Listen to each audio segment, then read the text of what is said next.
Good morning to you, team. We will have so much up. We have quite a lot when it comes to updates, and we're going to be keenly focusing on the courts this morning. Being the 19th of February 2025, we expect Juja Member of Parliament to be arraigned at the Milimani Law Courts today.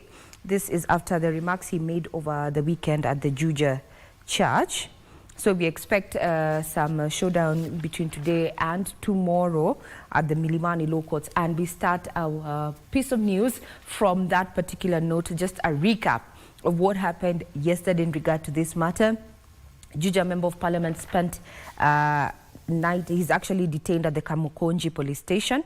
That is after he was arrested on Tuesday morning. And his arrest comes a day after Koimburi claimed that the Kenyan government had allocated 13 billion shillings to support Raila's bid to be chair of the African Union. Let's have a recap in this report by Abdullahi. On Tuesday morning, Juja Member of Parliament George Koimburi was reportedly apprehended outside his home and taken to the Directorate of Criminal Investigations DCI headquarters along Kiambu Road for questioning. He was taken into custody moments after leaving his residence in Juja. Koimburi's arrest came after he went viral for claiming that the government allegedly spent 13 billion shillings campaigning for former Prime Minister Raila Odinga in the African Union Commission AUC elections. A member of parliament is given an opportunity by the constitution to oversight, to represent, and of course to come up with laws. So when Koimburi questions how much money was used to campaign for one defeated Raila Odinga, how much was used? That is a question any member of parliament would use. His lawyer Ndegwa Njiru defended him, saying demanding accountability on expenditure is not a criminal offense. He is being charged with offenses under the Cyber Crimes Act. He said that his utterances, the verbal utterances, amounts to the violation of Section 22, which deals with the data violation. So Mr. Koimburi perhaps is a computer or a phone gadget that is capable of making those violations. They have taken him to Kamukonji right now. They have refused to give him bail, but we are also engaging other facilities to ensure that we secure his freedom. Meanwhile, a section of Koimburi's colleagues in the National Assembly has condemned his allegations on the use of public funds to campaign for Raila Odinga and that African leaders were influenced to vote for the Kenyan candidate. For the member for Juja to have uttered the unfortunate and careless words that he uttered over the weekend, and shamelessly, Honorable Speaker, in a church, on a pulpit, saying that other African leaders were being bribed, Honorable Speaker. I want to also congratulate and thank His Excellency President William Ruto for the work that he has done for Honorable Raila Amolo Odinga in this regard, Mr. Speaker. Koimburi allegedly made the allegations at PCA Juja Farm Parish on Sunday, 16th February 2025. And our panelists this morning are going to be engaging in that particular conversation. Was it in the purview of the Member of Parliament, that is Juja Member of Parliament George Koimburi, to actually make such utterances as his lawyers claim? We'll be having that candid conversation in not too long after this news updates, and you can be part of the conversation. Get us on KBC Channel 1 on X. To matters health now. Clinical officers under the Universal Health Coverage Program have joined the ongoing strike over the failure by the government to absorb them on permanent and pensionable terms. The clinical officers say their current short-term contract has subjected them to suffering, as they're earning half of what their colleagues earn. Here is Nancy Okware with the details. The UHC clinical officers were among 8,500 health workers across all cadres employed in 2020 on contractual terms to advance universal health coverage and aid in the war against COVID-19, and are the latest to announce their strike. They say that for the last 5 years, they have been subjected to punitive contracts despite working with dedication. The first contract ended without being reimbursed our gratuity, which we deserve. It is our right. We have, sadly, our officers who are severely underpaid to an extent that we are having some of the members, some have decided to take up their lives. It is no longer tenable to be at a place where you don't have job security, to be at a place where you are paid half the salary of what your counterparts are paid, irrespective of the fact that you're offering same services. Their current contracts will expire in April 2026, and they're staring at possible job losses as the recent budget policy statement for the 2025-2026 financial year does not include them. Meaning, unless they are in this budget, they are going to be jobless in 2026. We know that the supplementary budget is in Parliament, and we are asking that they be accommodated within that supplementary budget. They have vowed to remain on strike until they are absorbed on permanent and pensionable terms. Beginning tonight, no clinical officer under the UHC program will be attending work. And we will be in the street until we get what is righteously ours. Meanwhile, clinical officers who started their strike at midnight have said that the government has not reached out. We do not want meetings. Everything that needed to be negotiated, everything that needed to be met on is already written down on paper and directives given, so we want implementation. Among the demands by the clinical officers is the empanelment of clinical officer-owned facilities under the Social Health Authority, as well as allowing clinical officers to fill out pre-authorization forms. Solidarity forever. Solidarity forever.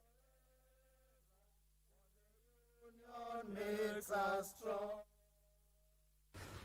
Now, one of the newspapers that we're going to be sampling in not too long has a very curious headline in regard to what is happening in the health sector. And I'm quoting the People Daily front page today, being the 19th of February, that reads, Inside State's plan to sanitize SHA. Inside State plan to sanitize SHA. We'll be tackling that in not too long. Now to the corridors of justice. Sarah Wairimo, the widow of the late Tob Cohen, has suffered a legal setback after the High Court in Kibera denied her bail.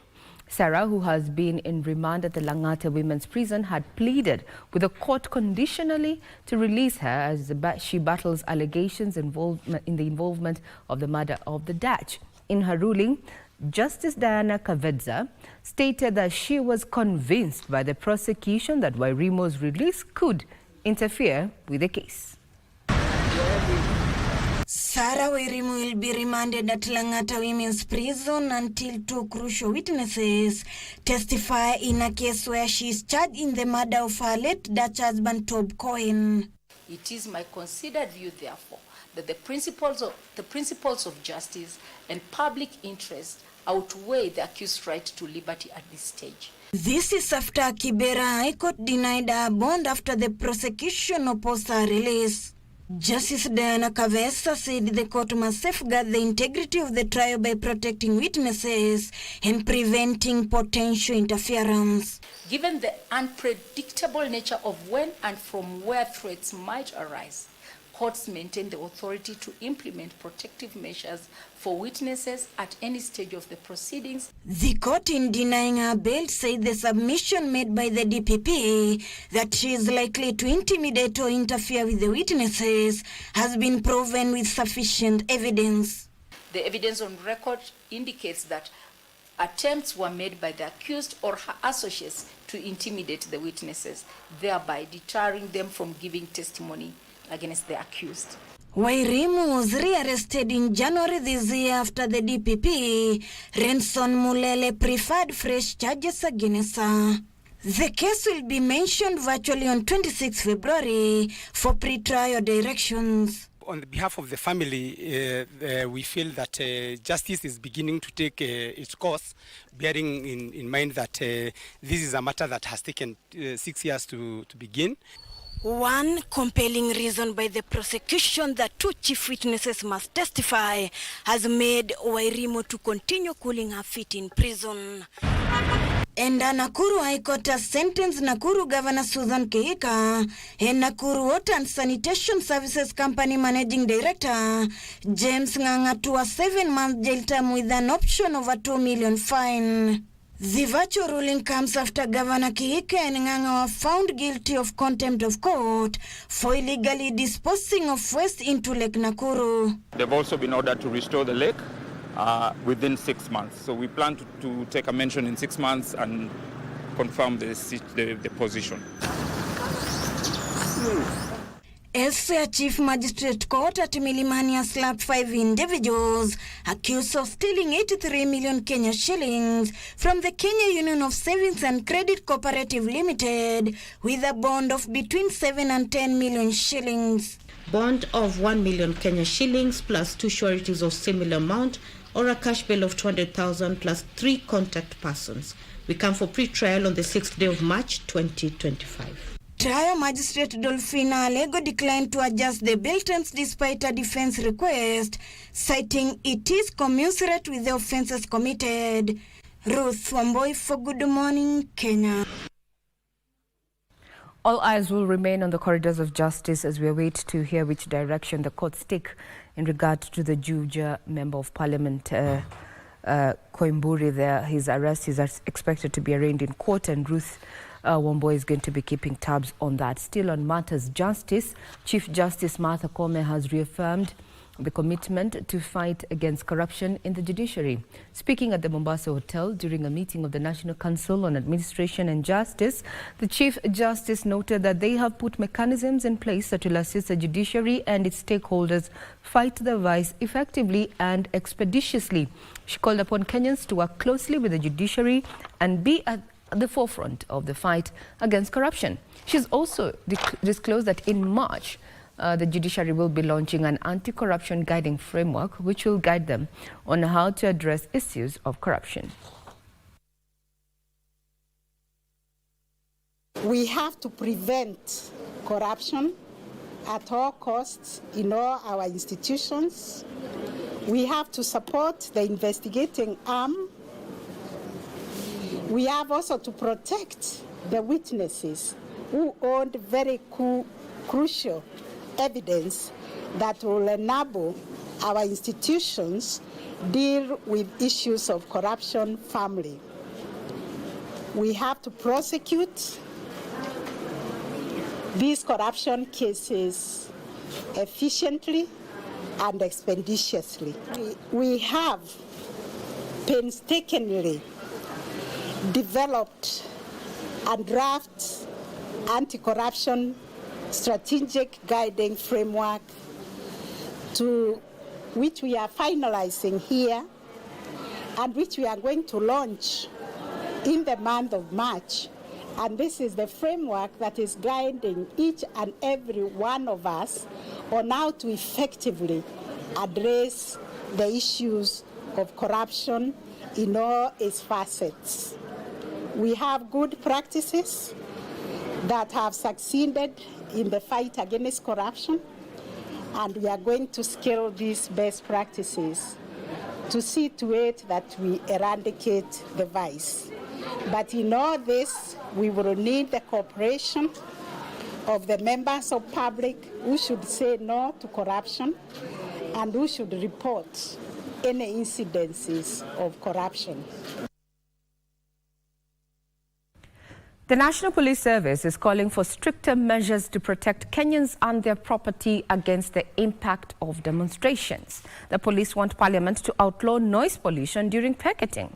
In a rejoinder, however, the Independent Policing Oversight Authority, IPOA, has cautioned members of Parliament against passing laws that will further limit fundamental rights.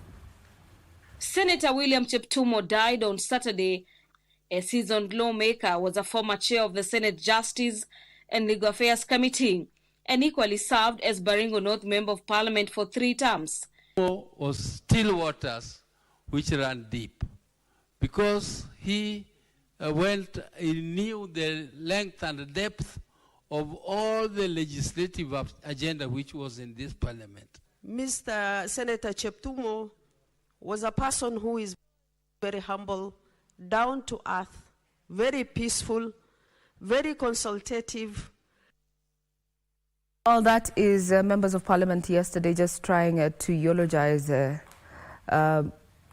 late senator there. Maybe just we can recap that conversation around why a section of police officers actually want demos without noise. How possible is that? How possible is that? Let's just have a recap of that particular story. Well, you can be sure to just scroll through our website to get further details, and we'll be keeping tabs on the developments from the floor of the House. We have a team that is keenly focusing on all the developments therein. That takes us to matters business, where savings and credit cooperatives in financial distress are being audited as the government steps up prosecution of SACCO officials who have misappropriated members' savings. Cooperatives Cabinet Secretary Wycliffe Oparanya says plans are underway to tighten the regulation of SACCOs. A number of Kenya Union of Savings and Credit Cooperatives officials have been charged over misappropriation of 13 billion shillings. Cooperatives Cabinet Secretary Wycliffe Oparanya says a number of SACCOs are in financial distress, which has prompted the government to commission forensic audits to establish the root cause of their financial positions. The equity of SACCO sector, the government is implementing decisive measures to address financial mismanagement. Individuals found culpable will be held accountable through the appropriate legal and administrative framework. Oparanya says regulations of SACCOs is being tightened to seal some of the loopholes that have been exploited by officials to defraud members' savings. Moving forward, similar measures will be taken against any cooperative leaders who misappropriate or mismanage members' funds. Let me clear, this will no longer be tolerated. He is also challenging SACCOs to strengthen their internal systems so as to minimize cases of fraud and misappropriation. To serve as a stark reminder of the importance of robust governance, stringent internal controls, and sound financial management. Oparanya says Cusco is being restructured to effectively carry out its advocacy and training mandates.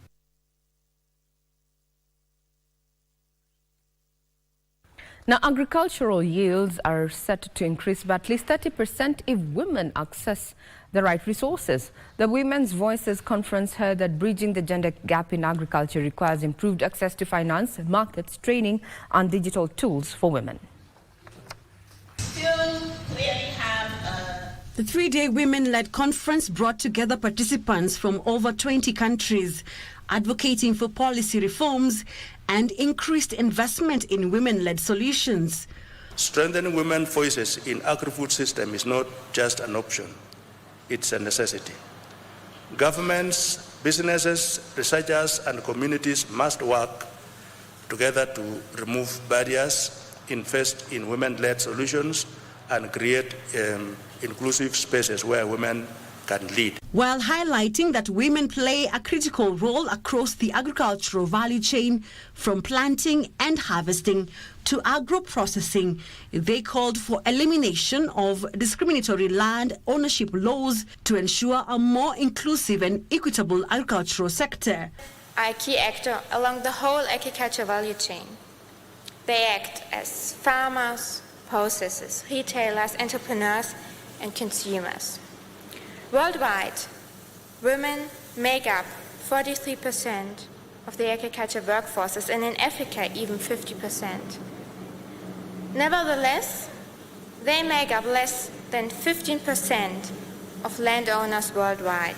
Support to have access to training, for example, or to change laws, for example, also to end the discriminatory situation, especially for widows.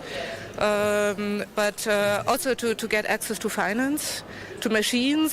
So basically, every equipment what is also necessary in agriculture so is needed to support them to better work and more effective work. They believe enhancing women's skills, fostering innovation, and strengthening farm management will drive food security, climate resilience, sustainable development, and economic growth. Now, Kenya requires to mobilize at least 260 billion shillings annually for infrastructure projects. National Treasury Cabinet Secretary John Mbadi says the cash will be raised from private sector using the public-private partnership model. The servicing of the public debt that has increased to 1.2 trillion shillings, with the National Treasury projecting that the figure is likely to hit 1.9 trillion shillings in the 2026-2027 financial year. Financing of development projects have recent years been affected by the increasing amount allocated for servicing public debt. To address this, National Treasury Cabinet Secretary John Mbadi says the government is keen on stepping up the public-private partnership model.